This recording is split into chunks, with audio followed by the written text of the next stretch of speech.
Ia belajar tentang tindak anti korupsi saat usianya masih anak-anak. Sekarang, ia merupakan pentolan lembaga Superbody di Indonesia yang memberantas korupsi dan juga menciptakan generasi muda yang tidak kenal korupsi. Simak Satu Indonesia.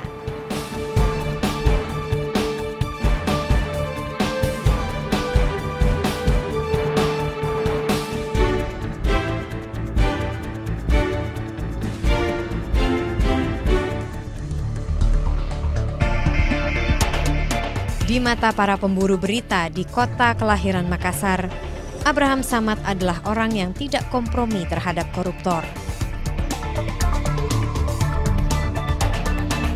Ketika menjadi pengacara dulu, alumni Fakultas Hukum Universitas Hasanuddin ini sering mengungkap kasus korupsi kepada awak media. Di antaranya, kasus dugaan korupsi APBD Sulawesi Selatan pada tahun 2003 yang merugikan kas negara sebesar 18,2 miliar rupiah. Kasus dugaan korupsi berjamaah di Badan Legislatif Sulsel ini melibatkan 15 anggota DPRD Sulsel sebagai tersangka. Namun hingga saat ini, kasus ini belum selesai. Ini kasus yang sangat menyakitkan bagi Abraham sampai dia meninggalkan Makassar, Sulawesi Selatan pada saat itu. Sampai saat ini pun Abraham belum habis pikir kenapa ini kasus tidak pernah berlanjut gitu. Hanya berakhir di tangan kepolisian.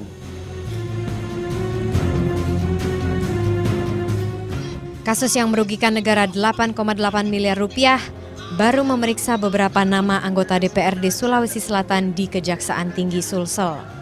Terus bansos, bantuan sosial, beberapa orang-orang DPR itu di Sulsel dan di pejabat pemerintahan terlibat. Dia juga dorong kasusnya.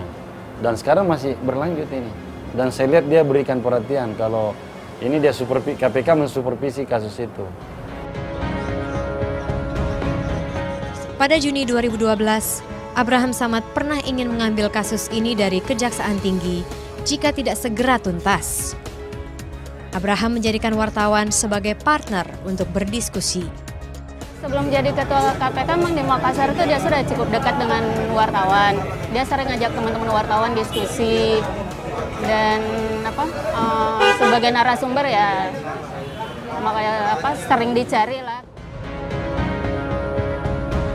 Setelah menjabat ketua KPK, tak jarang Abraham menyempatkan diri bertemu dengan wartawan untuk berdiskusi ketika datang ke Makassar.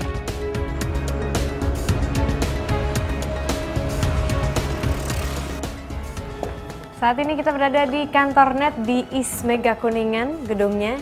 Nah, saya sudah bersama Pak Abraham Samad. Pak, mengapa orang itu korupsi, Pak? Manakala ketika moralitas, integritas berada di bawah titik nadir. Karena korupsi itu menyangkut perilaku ya. Oleh karena itu sangat berhubungan dengan moralitas seseorang. Moralitas berkaitan dengan tingkat keimanan seseorang. Tingkat keimanan itu kadang turun, kadang naik. Kalau dolar dengan rupiah dia berfluktuasi lah istilahnya kalau istilah ekonominya. Okay. Oleh karena itu kalau iman kita sedang berada di titik nadir dan pada saat yang bersamaan godaan datang bertubi-tubi, maka pada saat itulah orang bisa tergoda melakukan korupsi. Titik nadir itu maksudnya kebutuhan gitu, Pak? Ya bisa kebutuhan, bisa dan lain-lainnya. Karena saya melihat para pelaku korupsi itu bukan saja karena kebutuhan tidak mencukupi, tapi lebih daripada keserakahan, ketamakan. Contohnya pelaku korupsi yang banyak ditangani KPK itu kan datang dari orang-orang yang mempunyai gaji cukup lumayan. Oh ya? Gaji seorang ketua SKK Migas, Rudi Rubiandini, itu 225 juta per bulan. Tapi toh yang bersangkutan masih melakukan tindakan korupsi. Itu artinya apa? Itu artinya bahwa ada sikap ketamakan, keserakahan. Padahal kalau kita lihat gajinya cukup besar. Iya. Nah, gitu. Dan juga Anda kan sudah bertemu dengan banyak sekali koruptor nih, Pak. Nah. Sebenarnya mereka tuh orang yang seperti apa sih? Biasa saja, seperti manusia pada umumnya. Oh ya? Tapi sekali lagi bahwa perilaku itu sangat dipengaruhi oleh nilai integritas. Anda bisa ceritakan bagaimana prosesnya nih Pak? Biasanya orang yang awalnya bersih, kemudian sekarang tersandung kasus korupsi. Misalnya nih, Andi Malarangeng. Andi Malarangeng dulu tuh di awal tahun 2000-an merupakan aktivis reformasi pemerintahan. Iya. Nah sekarang dia adalah dia tersandung kasus Hambalang ini. Apa yang terjadi dalam proses itu sih Pak? Pertama, manusia itu kadang terjebak dengan kehidupan yang serba hedonis ya, konsumeristik. Dan kalau kita tidak bisa mengendalikan perilaku kita terhadap kehidupan yang serba hedonis, maka kemungkinan besar kita akan bisa terjebak di dalam perilaku korup. Karena perilaku hedonisme, konsumeristik, itu selalu merasa sesuatu yang ada pada dirinya belum mencukupi. Oke. Gitu ya. Dan juga Indonesia ini kan punya ini Pak, punya apa ya, budaya memberi upeti atau salam tempel atau uang rokok gitu. Apakah bisa dikatakan kalau begitu budaya Indonesia ini budaya korup?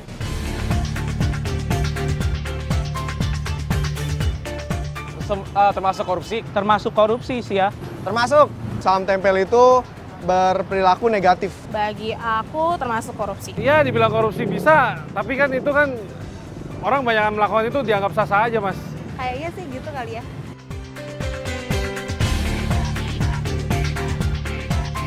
Ya, itu kan secara tidak langsung memberikan uang kepada oknum tertentu. Harusnya dia sebagai orang yang berkedudukan, harusnya kalau dikasih salam tempel harusnya dia nolak gitu. Karena kita dikasih duit nggak jelas. Karena itu baru untuk money politik. Jadi kekuasaan dengan menggunakan uang.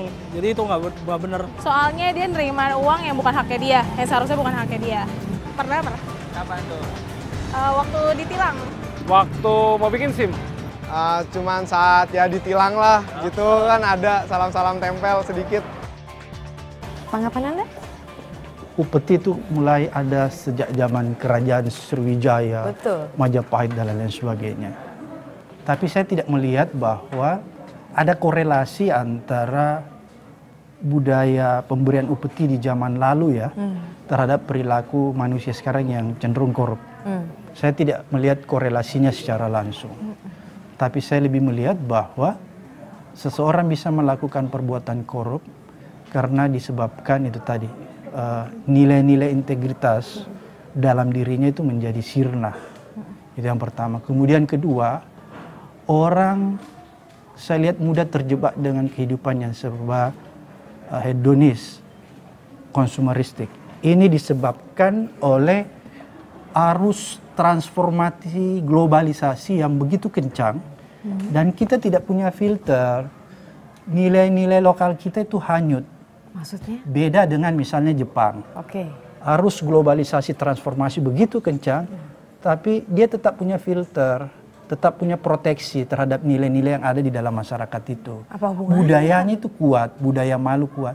Kita budaya-budaya lokal atau kearifan-kearifan lokal yang selama ini ada di tengah-tengah masyarakat kita, itu sirna. Contohnya kearifan value lokal ya, nilai-nilai itu hilang dari masyarakat kita. Gitu. Tapi kalau salam tempel itu kan udah membudaya gitu Pak, dari zaman dulu selalu ada yang namanya salam tempel lah, uang rokok lah, itu kan termasuk korupsi menurut Anda? Jadi begini, pemberian ya, kebiasaan-kebiasaan memberikan sesuatu kepada orang, kalau misalnya yang kita berikan orang itu sebenarnya status sosialnya mungkin di atas atau rata dengan kita, itu sebenarnya menurut hemat saya itu yang bisa mengganggu. Terkecuali misalnya Anda memberikan salam tempel atau pemberian kepada orang-orang yang tidak berdaya, itu kan sifatnya sedekah kalau dalam Islam ya, zakat, no problem yang begitu. Tapi kalau kita memberikan berkaitan dengan sesuatu, itu ya nggak boleh menurut saya. Tapi bukankah jadi apa? Tidak jelas gitu Pak. Misalnya nih ya, saya ingin tanya, adakah tindakan keseharian yang kita lakukan tanpa sadar, padahal sebetulnya itu tindakan korupsi? Ya kadang, ya menurut saya begini, ada hal-hal yang kecil kadang kita anggap sepele, tapi itu sebenarnya perilaku itu adalah perilaku korup. karena terjemahan ya atau definisi luas dari perilaku korup itu kan luas sekali. Bukan coba mengambil duit, tapi semua perbuatan yang jelek, semua perbuatan asosial yang menyimpang itu adalah perilaku korup sebenarnya. Kita berbohong, kebiasaan berbohong yang kecil-kecil, sebenarnya itu adalah awal perilaku embrio, perilaku-perilaku korup. Oleh karena itu kalau ini dibiasakan terus-menerus, saya khawatir ini akan menjadi cikal bakar kita berperilaku menyimpang. Oleh karena itu saya melihat begini, kalau kita selalu mentolerir setiap perbuatan-perbuatan yang asosial, tapi mungkin tidak terlalu besar dampaknya, kita selalu mentolerir.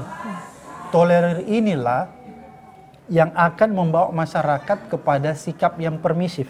Korupsi kecil-kecilan yang biasa terjadi di sektor pelayanan publik. Misalnya kita ingin urus KTP supaya cepat, kita kasih lebih kepada petugas. Itu kan petty ya. Petty corruption, korupsi kecil-kecilan. Kita anggap itu biasa karena hal yang lumrah. Tapi itu kan mengajari masyarakat permisif terhadap kejahatan korupsi. Itu yang tidak boleh. Karena kalau masyarakat permisif, maka akibatnya kejahatan korupsi itu akan tumbuh subur.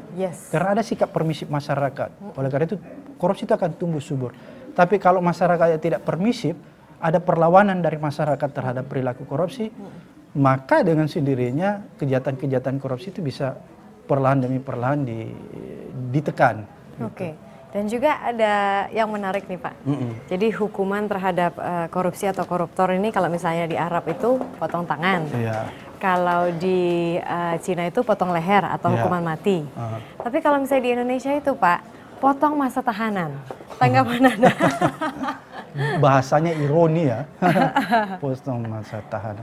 Jadi memang begini, kalau kita bicara melihat konteks regulasi hukumnya ya, kadang memang vonis pengadilan, hukum yang diberikan kepada perilaku korupsi atau koruptor, terdakwa koruptor, itu tidak memberikan efek jerah.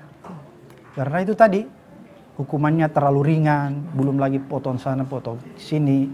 Sehingga itu tidak memberikan efek jerah kepada pelaku korupsi.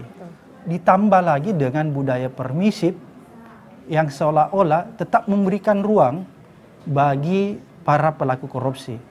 Ini kan masyarakat kita permisif sehingga ketika misalnya seseorang yang sudah menjalani kasus korupsi, ketika dia keluar tapi dia punya duit banyak, masyarakat kita tetap menganggap orang ini terhormat, diterima. Itu kan begitu. Ya, masyarakat kita kan begitu. Orang ini tetap dihormati sehingga dia tetap mendapat tempat di tengah-tengah masyarakat. Dihormati apa? Karena dia punya uang, Pak? Iya, karena dia punya duit. Oleh karena itulah sikap-sikap yang begini sebenarnya tidak memberikan efek jerah. Karena orang yang melakukan korupsi terus masih diterima di masyarakat itu, dia tetap menganggap bahwa dia tidak pernah melakukan kesalahan. Tetap dianggap sebagai seorang pahlawan. Padahal sebenarnya respon atau sikap yang harus kita berikan terhadap pelaku koruptor itu harus adalah respon yang progresif, yang reaktif. Apa itu reaktif? Kita tidak boleh memberikan lagi dia tempat. Ya. Kita tidak boleh lagi memberikan dia privilege. Masyarakat kita kan lucu. Kalau orang walaupun koruptor tapi dia punya duit banyak dan dia sudah keluar dari penjara, tetap dihargai. Kadang juga misalnya ada sesuatu tetap diberikan ruang lah. Gitu menurut saya. Ini sikap yang salah. Kadang-kadang juga terkadang kita lupa. Ya, media juga misalnya ya. Kalau seseorang nih misalnya sudah ditetapkan tersangka nih sama KPK. Janganlah terus-terus dijadikan tokoh di wawancara. Misalnya siapa tahu orang ini belum ditahan tapi sudah ditetapkan tersangka kan. Tapi karena berkasnya belum rampung sehingga dia belum ditahan. Tapi kan media masih mewawancarai misalnya. Kalau dia meresmikan sebuah organisasi masih diwawancarai, masih dijadikan tokoh gitu. Maksudnya siapa? Ini enggak benar menurut saya. Oke. Gitu. Kalau begitu kunci pemberantasan korupsi ada di mana, Pak? Pertama, menyangkut aspek regulasi, law enforcement, penegakan hukumnya. Kemudian yang kedua, menyangkut masyarakat secara luas, aspek sosialnya. kedua aspek ini harus mendukung penuh. Jadi law enforcement jalan, aspek sosialnya juga jalan. Aspek sosial apa yang saya maksud, bahwa masyarakat harus bisa memberikan pelajaran bagi pelaku-pelaku korupsi, memberikan sanksi sosial ya, tidak lagi memberikan tempat. Tapi menurut Anda apakah mungkin itu, Pak? Maksudnya orang Indonesia itu kan memang cenderung apa ya? Gampang, mudah memaafkan. Betul. Sekaligus gampang dan mudah melupakan. Ini yang paling berbahaya kan? Makanya. Oke, agama apapun memberi ruang kita memberikan pemaafan, memaafkan orang-orang yang telah melakukan kesalahan. Tapi dalam konteks penegakan hukum ini melupakan dan memaafkan ini harus direkonstruksi ulang. Tidak pernah satu orang pun yang sudah ditetapkan tersangka oleh KPK tidak ditahan. Tolong tunjukkan saya ada tersangka yang sudah ditetapkan oleh KPK tidak ditahan.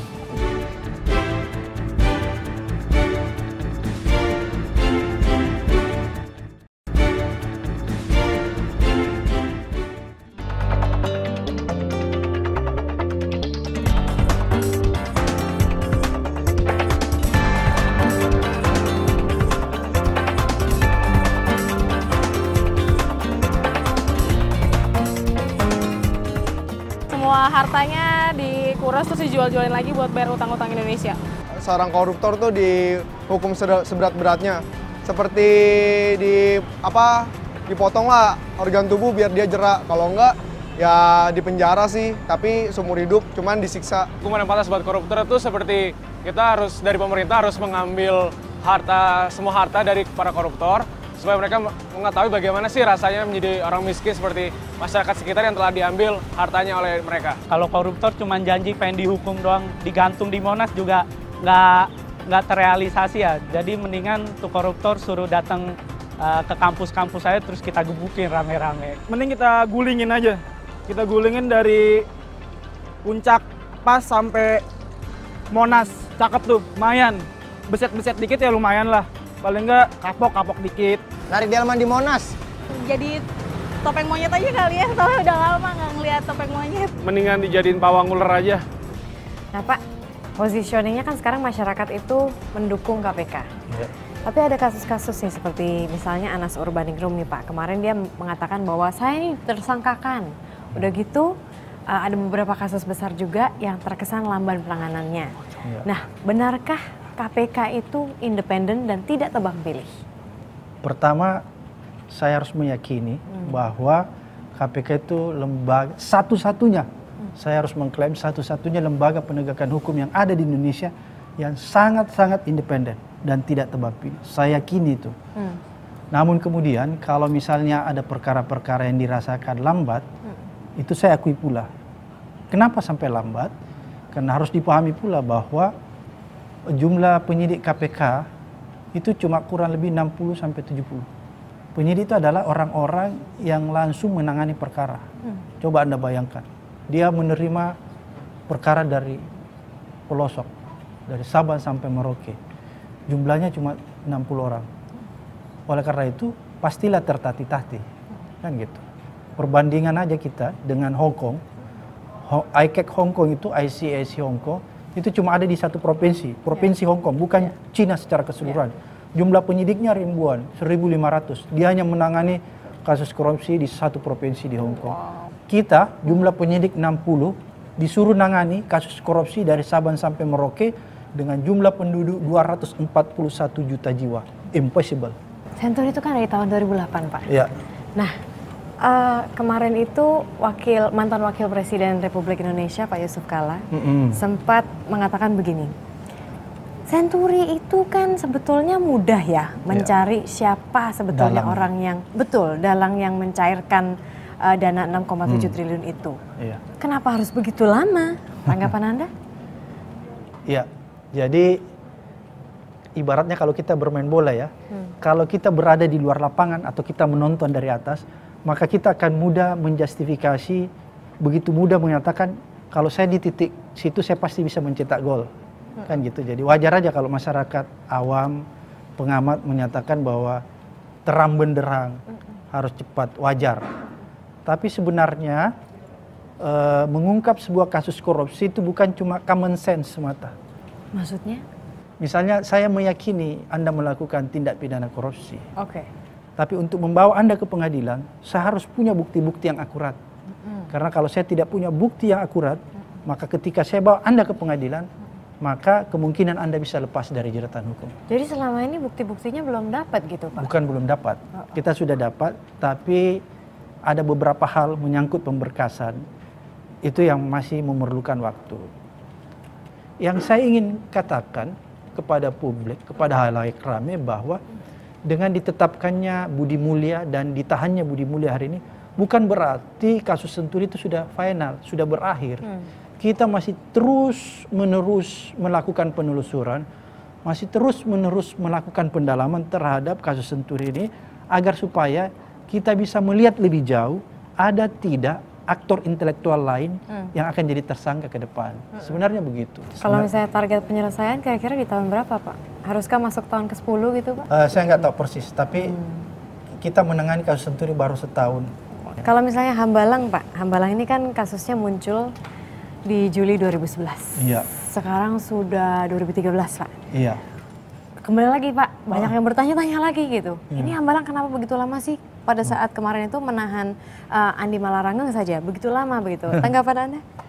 Ya, jadi wajar saja ya. Jadi sebenarnya ini yang saya ingin jelaskan. Kenapa misalnya ketika kita menetapkan seseorang tersangka terus kemudian ada rentang waktu yang begitu lama baru orang itu kita tahan? Karena kita terikat dengan batas penahanan, batas masa penahanan seseorang menurut undang-undang kita. Batas penahanan seseorang tersangka itu hanya bisa diberikan 120 hari. Jadi, kalau kita tidak bisa menyelesaikan selama 120 hari pemberkasan itu untuk dilimpahkan ke pengadilan, maka ketika kita menahan orang itu lewat 120 hari, maka dia harus lepas dari hukum. Dia nggak bisa lagi kita tahan, walaupun nanti kasusnya tetap bergulir di pengadilan, kita nggak bisa lagi tahan.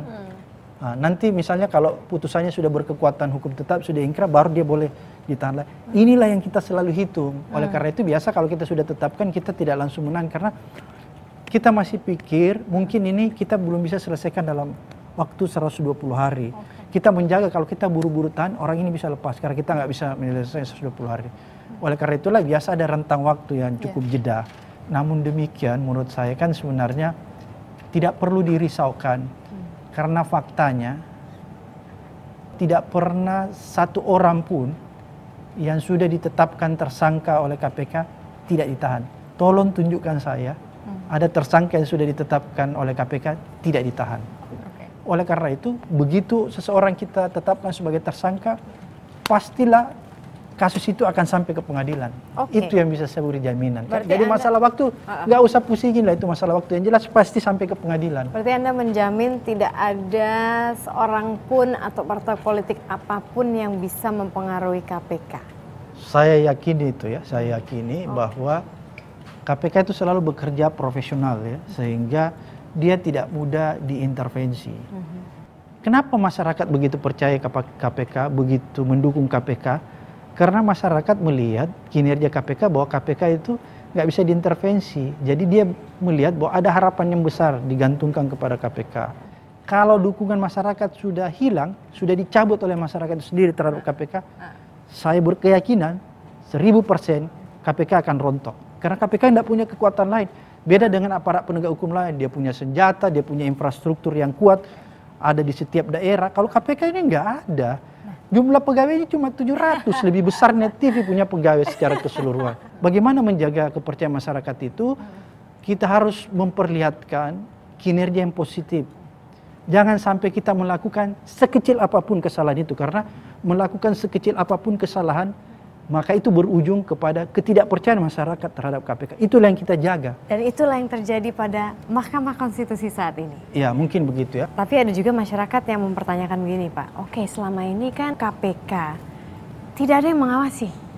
Iya. Lalu bagaimana memastikan bahwa badan ini kredibel gitu? Bagaimana memastikan bahwa KPK ini kredibel? Karena selama ini nggak ada yang ngawasi toh. Jadi kita cuma dengarnya dari KPK aja gitu. Pertama yang mengawasi masyarakat ya, termasuk media. Media itu bisa menghakimi loh.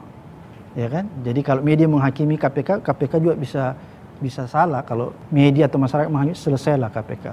Kalau Anda bicara masalah pengawasan, di internal KPK itu punya namanya pengawas internal. Inilah yang membangun kode etik, code of conduct pegawai insan KPK semua. Oleh karena itu, sebagai sebuah lembaga penegakan hukum, saya bisa mengklaim bahwa KPK lah satu-satunya lembaga penegakan hukum yang punya code of conduct dan kode etik yang luar biasa. Sehingga tidak bisa memberi ruang sekecil apapun orang melakukan kesalahan. Karena kita menganut zero tolerance. Sekecil apapun kesalahan itu tiada maaf bagi. Jadi Anda menjamin seluruh karyawan Anda itu semuanya satu kepala dengan Anda? Begini, saya harus akui bahwa insan-insan KPK itu adalah manusia biasa, bukan malaikat. Karena dia bukan malaikat, karena dia manusia biasa, oleh karena itu pastilah juga dia bisa melakukan kesalahan. Tapi menurut hemat saya, kesalahan yang dilakukan janganlah kesalahan yang menyimpang dari hukum. Saking seringnya itu kalau ancaman teror, kalau SMS itu nggak bisa dihitung lagi lah. Akhirnya kita menganggap itu seperti sarapan pagi aja.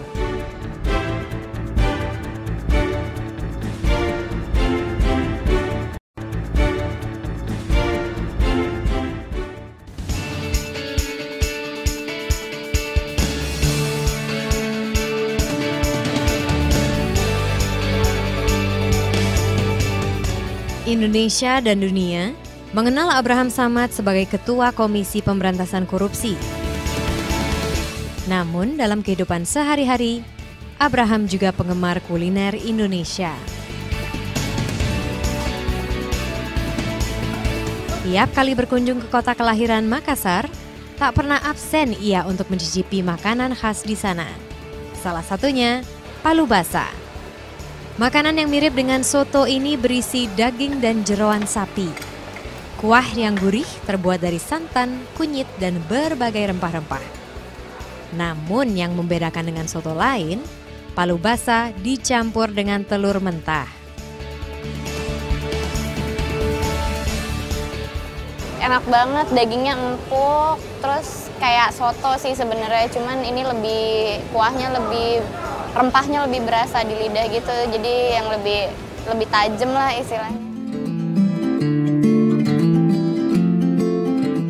Sebelum menjadi ketua KPK, Abraham Samad rutin menikmati sajian ini. Lelaki kelahiran 47 tahun ini sering makan bersama para aktivis ketika berprofesi sebagai pengacara. Ya, menu favorit Pak Abraham isi yang dia suka isi dalamnya sapi. Apa bang? Apa aja diantaranya? Kayaknya kikil dia suka juga, tulang muda.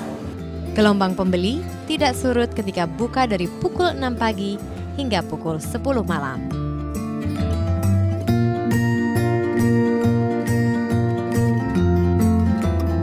Pak, perbedaan kehidupan Anda sebelum dan sesudah menjadi ketua KPK itu apa?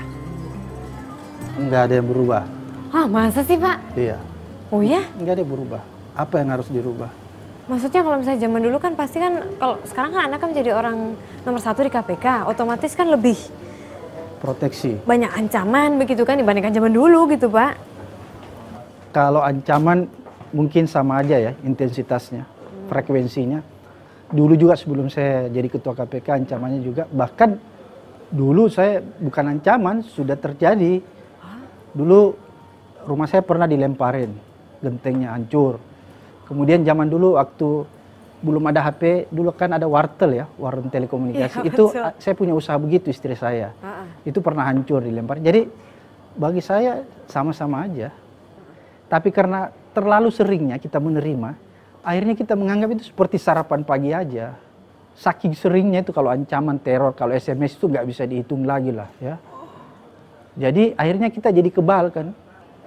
Ketika kita memutuskan untuk bergabung ke KPK, maka pada saat itu juga kita harus bisa menerima segala macam konsekuensi dari sebuah pekerjaan ini. Karena kita tahu bahwa pekerjaan di KPK itu adalah pekerjaan yang penuh resiko.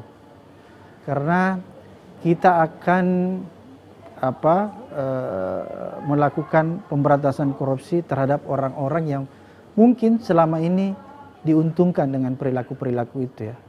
Orang yang selama ini bisa hidup nyaman. Kemudian kita datang menghentikan hidupnya itu, menghentikan hidup yang nyaman itu, yang gampang, mudah mendapat duit dengan tidak bekerja keras. Kita menghentikan. Pastilah orang itu akan bereaksi. Oleh karena itu resikonya pasti tinggi. Tapi sekali lagi tugas di KPK itu kan amanah ya. Amanah yang sudah diberikan oleh negara dan Tuhan. Oleh karena itu kita harus mampu menjalankan dengan sebaik-baiknya. Dan alhamdulillah bagi saya kita harus mensyukuri bahwa tidak semua orang diberikan amanah itu kan. Karena amanah itu kalau dijalankan dengan baik, maka dia akan menjadi ladang amal, sebenarnya begitu. Tapi begitu pula sebaliknya, kalau amanah itu tidak dijalankan dengan baik, maka dia akan menjadi sebuah dosa, gitu kan. Pada saat Anda menjadi ketua KPK, sekitar 2 tahun yang lalu, apa reaksi istri saat itu? Biasa-biasa saja. Masa, Pak? Iya, biasa-biasa saja. Tapi pada saat pertama kali Anda mengatakan pada istri Anda ingin masuk KPK? Enggak, istri saya sudah tahu watak saya kan gitu. Maksud saya sebelum kita menikah kan pastilah kita satu sama lain mengetahui kan. Dan alhamdulillah menurut saya lingkungan yang begitu mendukung saya. Termasuk ibu Anda? Iya, ibu saya. Kalau ibu saya lebih tough lagi. Iya. Seperti apa? Begini, saya ini bapak saya meninggal usia muda. Saya masih umur 8,5 tahun lah, hampir 9 tahun. Bapak saya sudah meninggal. Ibu saya masih muda, Marissa, pada saat itu. Mungkin seumur kamu. Dan sampai saat ini ibu saya sudah 80 tahun. Karena pada saat bapak saya meninggal, ibu saya tidak pernah menikah sampai sekarang ini. Jadi terbiasa hidup yang mandiri lah. Oke. Ya gitu. Jadi pada saat Anda masuk KPK, reaksi ibu, pasti ibu kan mengetahui ya, anak saya pasti akan menerima ancaman. Anak saya pasti akan sangat terproteksi hidupnya. Anak saya pasti tidak akan bisa bergerak selayaknya orang normal begitu. Lalu?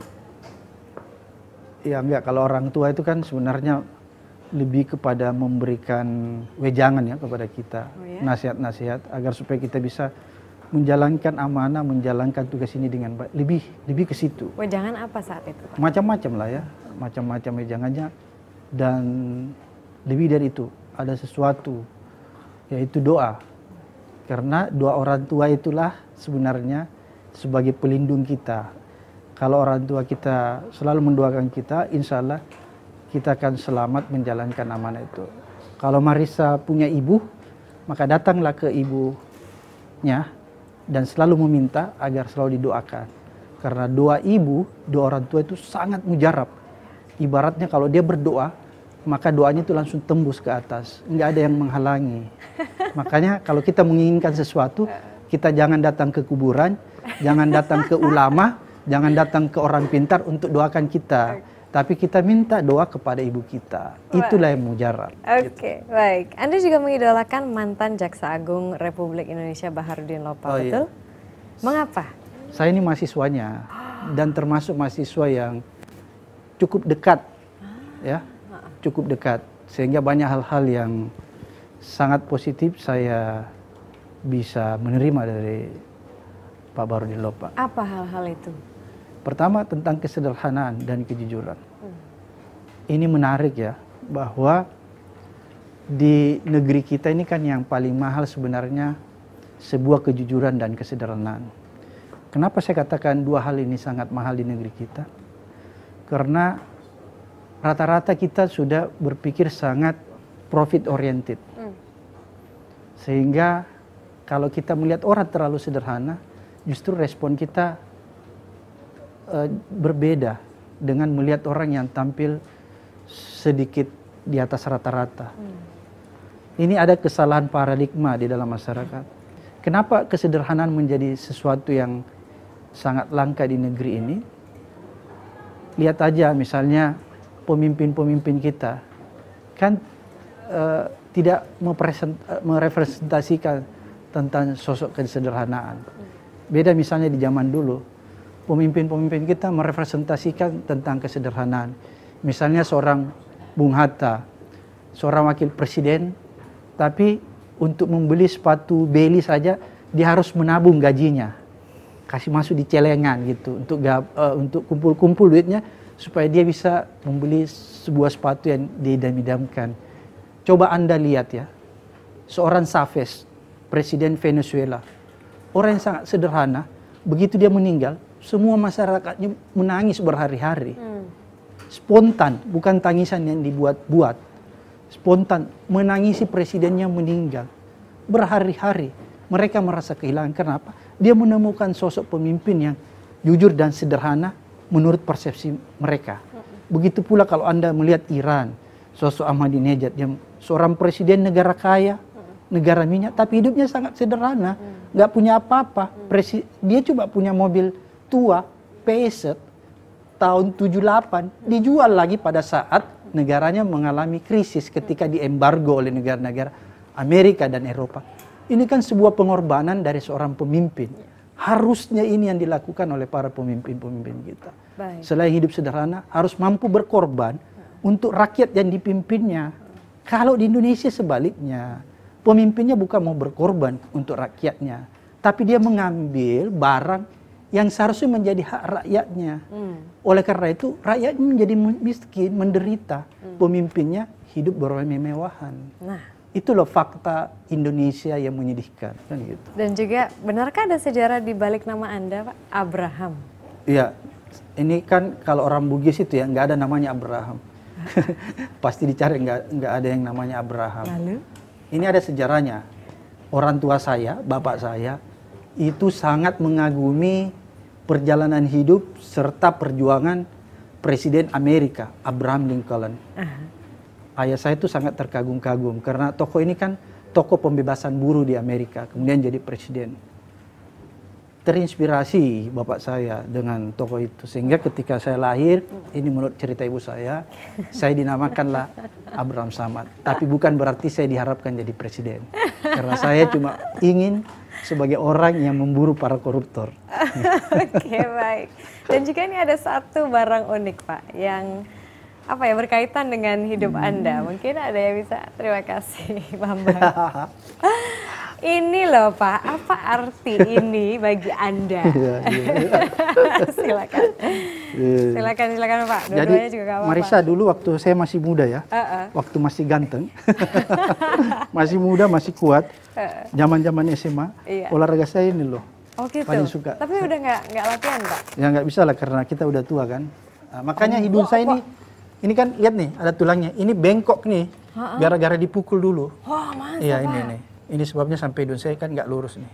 Terus kalau Anda lihat ini kan ada garis kan? Iya betul. Ini pecah juga nih, dipukul juga nih. Maksudnya tinju gitu ya, jadi pelipis gitu. Nah gitu loh. Pada saat Anda tinju? Iya olahraga ini. Kenapa Anda tidak meneruskan Pak?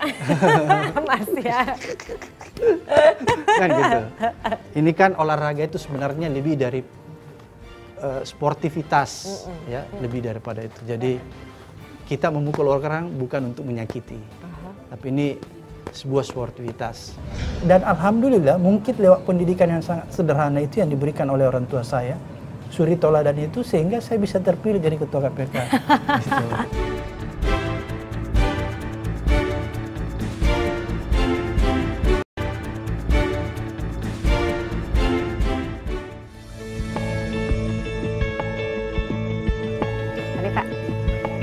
Kita mau bicara mengenai masyarakat nih Pak, tadi kan kita sudah bicara sedikit.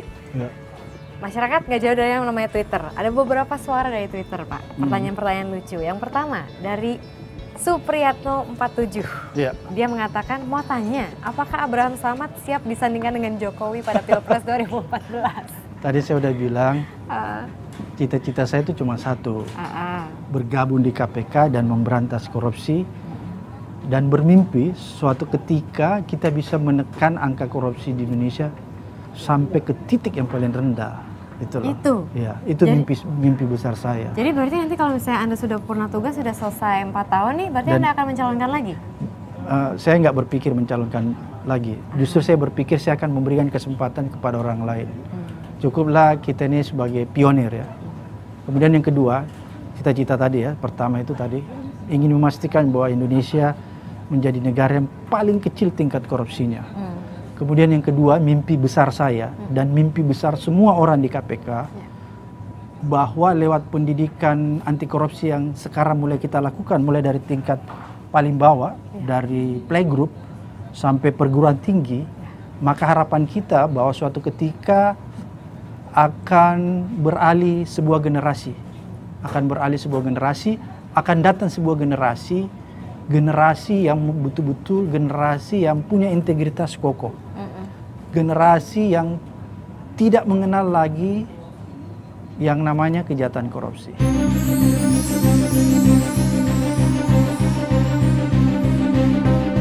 Para pejabat melaporkan harta kekayaan dan gratifikasi yang mereka terima ke KPK. Ini adalah salah satu tindak anti korupsi. Namun, cukupkah ini untuk mengikis niatan korupsi?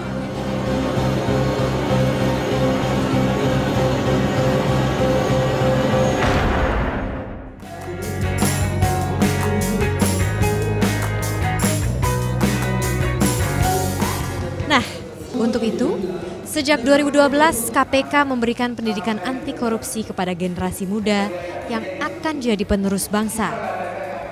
Pertengahan September 2013 lalu, Ketua KPK Abraham Samad memperkenalkan pentingnya kejujuran bagi anak-anak sekolah dasar di Manado, Sulawesi Utara. KPK menanamkan sifat jujur itu dengan cara berdongeng. KPK membagikan buku anak anti korupsi berjudul Peternakan Kakek Tulus. Kakek Tulus memperbaiki kandangnya. Kenapa dia perbaiki kandangnya? Ya, karena kemarin itu angin keras, pohon rubuh sehingga menimpa kandang dari si Jago dan Boni. Dongeng itu berisikan 9 karakter. Jadi diantaranya jujur, kerjasama, keadilan, tanggung jawab, mandiri, dan hidup yang sederhana. Abraham Samad pertama kali bersinggungan dengan tindak korupsi ketika duduk di kelas sekolah dasar. Namun pesan sang ibulah yang membuatnya kini menjadi salah satu tokoh anti korupsi yang disegani di Indonesia. Di Manado, selain di tingkat sekolah dasar, Abraham Samad juga berkampanye tentang anti korupsi kepada mahasiswa Universitas Samratulangi. Di universitas terbesar sekota Manado ini, Abraham Samad menggelar kuliah umum di depan ratusan mahasiswa dan dosen. Banyak sekali yang kami dapat melalui kuliah umum ini. Salah satu contoh kita dapat mengetahui bagaimana cara pemberantasan korupsi, baik dalam segi penanganan, baik dalam segi dia menangkap orang yang melakukan korupsi.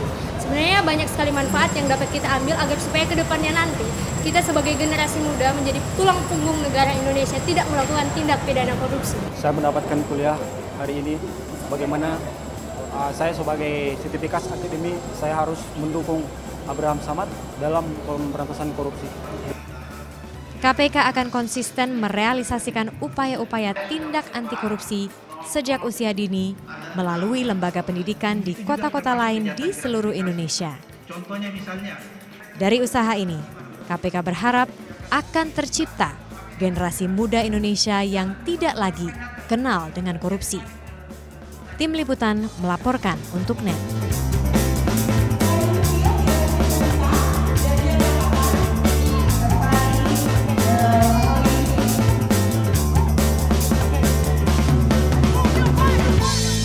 Ada satu pertanyaan lagi, Devirman Munazar yang mengatakan, kenapa para koruptor tidak dihukum lebih berat, seperti penjara di atas 25 tahun? Jadi sebenarnya undang-undang kita ya, regulasi anti korupsi kita sudah memungkinkan kita memberi hukuman maksimal kepada orang.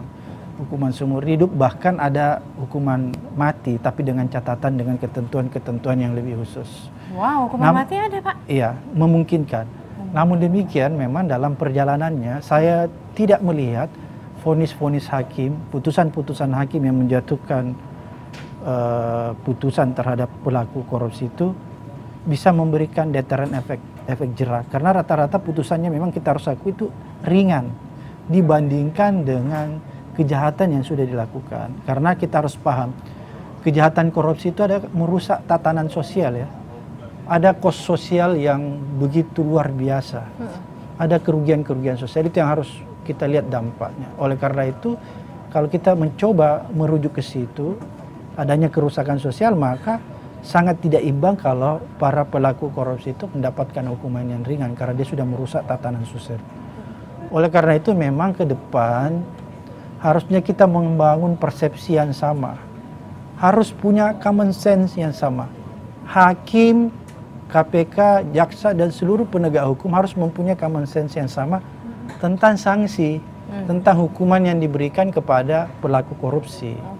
Common sense-nya harus dibangun bersama dulu supaya kita bisa menghadirkan putusan-putusan yang bisa memberikan rasa keadilan di dalam masyarakat. Sebenarnya intinya itu. Oke. Kalau misalnya film kan mungkin sekitar 2 tahun lalu ya, KPK membuat film KPK versus korupsi. Iya, betul. Nah, yang saya dengar akan ada film lagi yang berusaha untuk mensosialisasikan gerakan anti korupsi ini kepada masyarakat. Film yang kita buat mungkin nanti ini ya lebih kepada bagaimana menanamkan pendidikan anti korupsi di dalam keluarga. Bagaimana menumbuhkan itu sih Pak kalau di dalam keluarga? Banyak hal ya, misalnya keteladanan dari orang tua mereka. Perilaku orang tua itu akan dicontoh oleh anak-anak usia dini. Oleh karena itu orang tua harus mau berbenah ya untuk memberikan perilaku-perilaku positif. Jangan memberikan contoh-contoh yang buruk kepada anak-anak karena itu akan membekas dan akan menjadi perilaku ketika dia dewasa. Contoh paling sederhana? Ya sekecil apapun orang tua itu tidak boleh membiasakan diri untuk bohong. Contoh begini ya Marisa. Dulu waktu saya kecil, saya SD itu saya masih menggunakan kapur tulis. Kalau sekarang kan modern ya, pakai whiteboard spider. Kebiasaan saya di sekolah dasar dulu, setiap anak-anak pulang selalu mengambil kapur tulis yang ada di sekolah. Guru membiarkan. Kenapa guru membiarkan? Mungkin guru menganggap kapur tulis ini tidak ada harganya. Pada suatu ketika saya mengambil kapur tulis yang masih utuh, kira-kira 5 batang. Saya mengambil kapur tulis itu dengan maksud bahwa kapur tulis ini akan saya gunakan di rumah karena saya juga punya papan tulis. Saya ingin pakai untuk mengerjakan sesuatu. Dan ketika saya bawa kapur tulis itu sampai ke rumah saya letakkan di meja di depan papan tulis saya, tiba-tiba ibu saya melihat. Terus tiba-tiba ibu saya berubah mukanya. Dan suaranya agak meninggi pada saat itu. Dia tanya kepada saya bahwa, ini kapur tulis dari mana? Saya tanya, ini dari sekolah, Mam. Saya gitu, ini dari sekolah. Terus dia bilang, kenapa kamu ambil kapur tulis ini? Saya bilang, karena saya mau pergunakan. Terus ibu saya bertanya lagi sambil suaranya sudah meninggi agak marah. Kamu tahu nggak kapur tulis ini kan harusnya digunakan, masih mau digunakan. Terus kamu ambil. Guru kamu lihat nggak? Langsung saya jawab, iya guru saya lihat. Teman-teman saya yang lain juga mengambil kapur tulis itu dan guru saya membiarkan. Oleh karena itu saya menganggap nggak ada masalah makanya saya ambil kapur tulis ini.